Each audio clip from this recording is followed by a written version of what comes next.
नमस्कार, जय हिंद। स्वागत है आप सभी का एक बार फिर आपके अपने YouTube चैनल लैंडफॉर्म सिंप्लीफाइड पर। साथियों, आज के इस वीडियो में हम लोग फिर से आपके लिए लेकर आ गए हैं जियोग्राफिक थॉट यानी भौगोलिक चिंतन से संबंधित जितने भी PYQ आपसे पूछे गए हैं आपके UGC नेट की परीक्षा में, जो कि आपके लिए बेहद ज़्यादा इम्पॉर्टेंट होंगे। अगर आप नेट की तैयारी कर रहे हैं, CUET PG की तैयारी कर रहे हैं ज्योग्राफी विषय से, या फिर आप TGT PGT किसी भी सब्जेक्ट की तैयारी कर रहे हैं, तो आपके लिए ये क्वेश्चन बेहद ज़्यादा इम्पॉर्टेंट होने वाले। तो चलिए वीडियो स्टार्ट करते हैं। पहला क्वेश्चन आपके सामने, कॉस्मोग्राफी शब्द का प्रतिपादन तथा उसे यूरेनोग्राफी और जियोग्राफी में विभाजित कौन करता है? तो इसका रेटर होगा, पेस्टल होगा, हम्बोल्ट होगा या फिर बारेनियस। इसका करेक्ट आंसर क्या हो जाएगा साथियों? Alexander von Humboldt. As we know that Alexander von Humboldt जो है जर्मन जियोग्राफर हैं। अलेक्जेंडर वॉन हम्बोल्ट कौन है? जर्मन जियोग्राफर हैं। साथ ही साथ इनके बारे में ध्यान रखेंगे, सब बच्चा जानता है कॉस्मोस लिखी कब लिखी भाई कॉस्मोस? तो कॉस्मोस जो लिखी थी वो 17 वॉल्यूम में लिखी थी और 1845 से 1862 तक ये लिखी गई। ठीक है। और इसके अलावा एक बुक और इनकी एशिया सेंट्रल, जिसे ध्यान रखना चाहिए, 1943 में जो पब्लिश हुई थी, 1943 में पब्लिश हुई थी एशिया सेंट्रल, ध्यान रख लेंगे। परमाफ्रॉस्ट बर्ड कौन देता है? अलेक्जेंडर वॉन हम्बोल्ट ही तो देते हैं भाई। कौन देता है? अलेक्जेंडर वॉन हम्बोल्ट देते हैं। इसके अलावा फाउंडर ऑफ मॉडर्न जियोग्राफी किसे कहते हैं? Alexander von Humboldt. Founder of systematic geography किसे कहते हैं? हम्बोल्ट को कहते हैं। पेरू कोल्ड करंट का अध्ययन कौन करता है? हम्बोल्ट करता है। इसके अलावा आपने पढ़ा होगा कि हम्बोल्ट साहब जो हैं वो नेचर को एक ऑर्गेनिक होल के रूप में देखते हैं, यानी कि nature as an organic whole कौन कहता है? हम्बोल्ट साहब ही कहते हैं। ऊंचाई के साथ एयर प्रेशर में संबंध कौन बताता है? हम्बोल्ट बताते हैं। तो इस प्रकार हम्बोल्ट जो है वो, और फर्स्ट आइसोथर्म भी यूज़ करते हैं। तो इसका करेक्ट आंसर क्या हो जाता है आपका? हम्बोल्ट हो जाता है। और मैंने आपको कुछ महत्वपूर्ण बिंदु भी बता दिए हैं।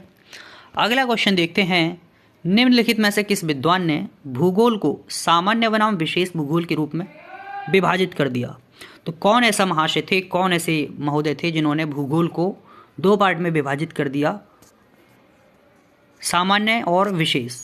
साथियों, आपके वो होंगे बर्नहार्ड बारेनियस, जो कि एक प्री क्लासिकल पीरियड के ज्योग्राफर थे। As we know that German geographer को हमने 3 पार्ट में डिवाइड करके अध्ययन करते हैं, प्री क्लासिकल, क्लासिकल और पोस्ट क्लासिकल। तो जो आपके ये बारेनियस साहब हैं, ये प्री क्लासिकल पीरियड के ज्योग्राफर हैं। साथ ही साथ ये जो है ज्योग्राफी या जनरलिस्ट लिखते हैं, 1650 में लिखते हैं, और उसे सामान्य भूगोल और विशेष भूगोल यानी प्रादेशिक क्षेत्रीय वितरण भूगोल में परिवर्तित कर देते हैं तथा क्रमबद्ध भूगोल में वही विभाजित कर देते हैं। इसके अलावा हमने ये भी जानते हैं कि इन्होंने ये बताया था कि भाई सबसे अधिक टेम्परेचर जो है ना, सबसे अधिक टेम्परेचर वो भूमध्य रेखा पर ना होकर अयनवर्ती रेखाओं की उष्ण मरुस्थलों पर पाया जाता है। बारेनियस साहब बताते हैं, कभी पूछा जाए तुरंत आंखें बंद करके टिक करना है, ठीक है।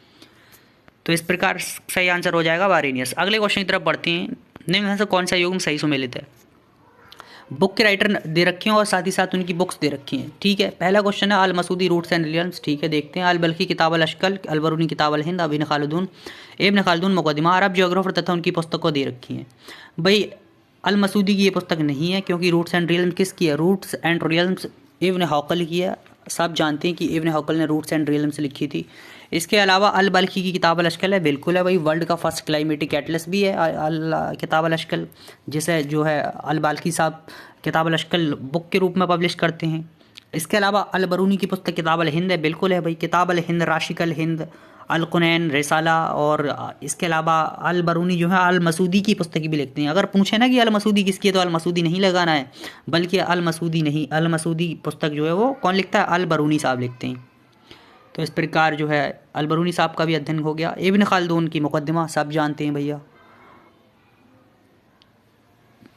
और अल मसूदी की पुस्तक रूट्स एंड रियल्स नहीं, अल मसूदी की पुस्तक तो भाई गोल्डन मीडोज़ हैं, किताब अल अवसात है, किताब अखबार अल जमा है, किताब तनबाह अल इशरफ है, महराज अल दुहाब है।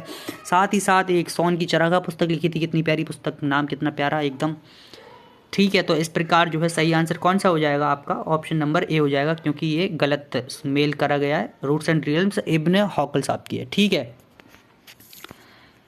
हाइड्रोलिक स्लोप थ्योरी किसने प्रतिपादित की? भाई हाइड्रोलिक स्लोप थ्योरी यानी जल प्रवणता सिद्धांत या फिर यूं कहें कि द्रवण की प्रवणता सिद्धांत कौन देता है? R.E. हर्टन महोदय जो होते हैं वो जल का प्रवाह किस प्रकार से होता है पहाड़ी ढलानों पर, पर्वतीय ढलानों पर या भू आकृतिक ढलानों पर, इससे संबंधित प्रतिपादन करते हैं, सिद्धांत प्रतिपादित करते हैं। तो इसका करेक्ट आंसर R.E. हर्टन हो जाएगा। बेझिझक बढ़ेंगे आगे। अगला क्वेश्चन देखते हैं कि निम्नलिखित में से किस विद्वान ने भूगोल में व्यवहार परक दृष्टिकोण पर जोर दिया है?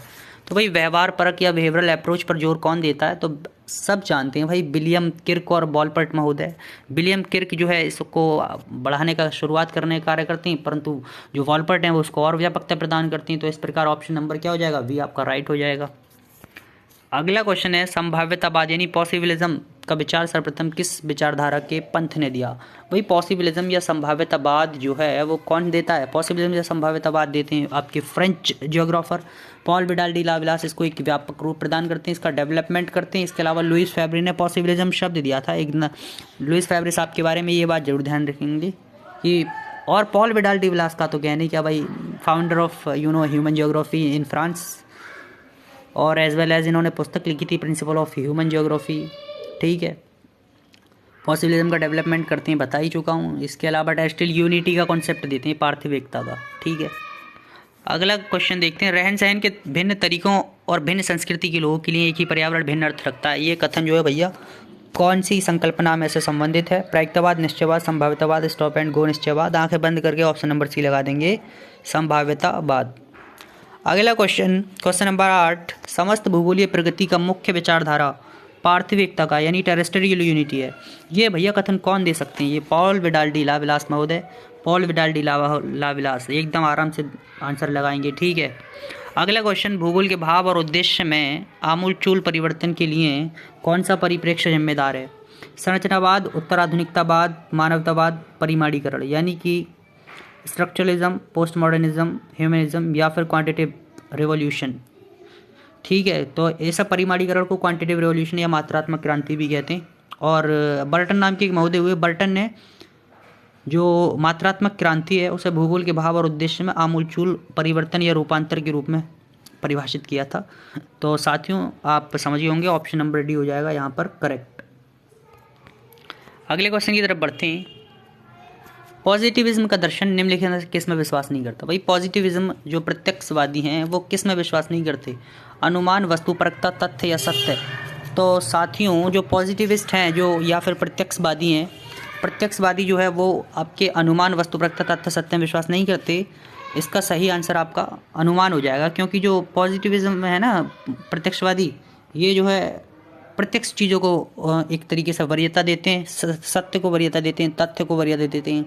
ये एम्पिरिसिज्म यानी अनुभवजन्य चीज़ों पर ही विश्वास करते हैं। ऑब्जेक्टिविटी, वस्तुनिष्ठता होनी चाहिए, लॉजिक एंड मैथ का यूज़ करते हैं। साथ ही साथ भूगोल का अध्ययन भी कॉज एंड इफेक्ट के आधार पर, ये इन सब चीज़ों के आधार पर भूगोल को अध्ययन करना चाहते हैं, ना कि केवल एक वर्णनात्मक या फिर आपका कल्पनात्मक अध्ययन नहीं चाहते।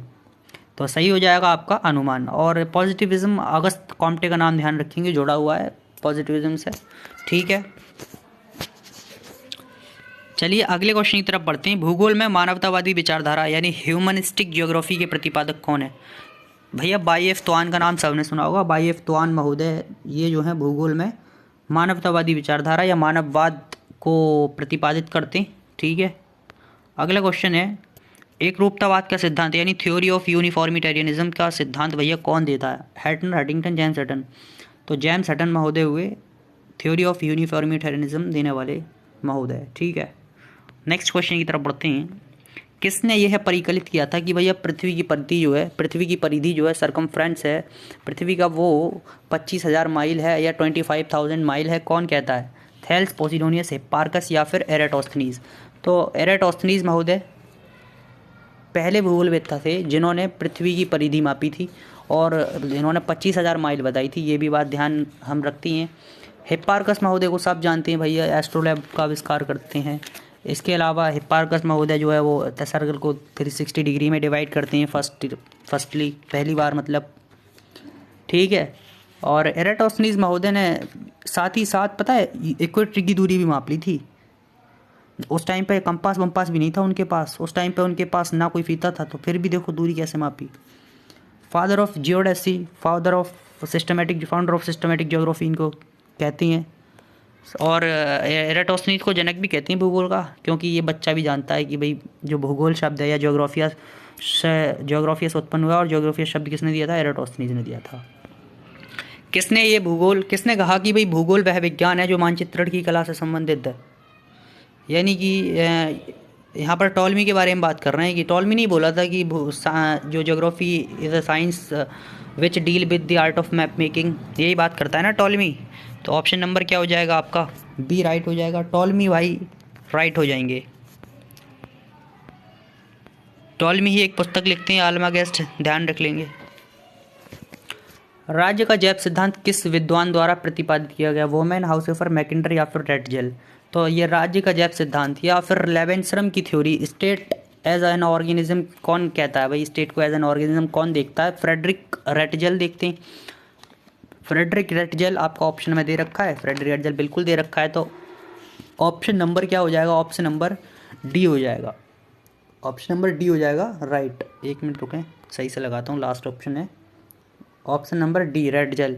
इसके अलावा मैकिंडर साहब की एक बात अब आई गई है, तो मैकिंडर साहब ने हार्टलैंड थ्योरी दी थी। मैकिंडर साहब की हार्टलैंड थ्योरी पूछा जाए कभी तो हार्टलैंड थ्योरी मैकिंडर साहब देते हैं। ठीक है, उम्मीद करता हूँ साथियों ये क्वेश्चन आपके समझ आ गए होंगे और आप क्वेश्चन प्रैक्टिस कर पा रहे होंगे। अगर आप देखिए एक बार चैप्टर पढ़ लेते हैं, क्वेश्चन प्रैक्टिस जरूर करें, इससे आपकी प्रैक्टिस अच्छी हो जाएगी और एक्यूरेसी आएगी, तथा आपका JRF होने में या फिर आप कोई भी एग्ज़ाम तैयारी कर रहे हैं तो उसको निकालने में आसानी रहेगी। मिलते हैं आपसे एक ऐसी और अगले वीडियो में। साथियों आप ये बताएं कि अगले यूनिट में मैं अगली वीडियो में किस यूनिट की PYQ आपको कराऊं। ठीक है, मिलते हैं आपसे अब नेक्स्ट क्लास में। धन्यवाद।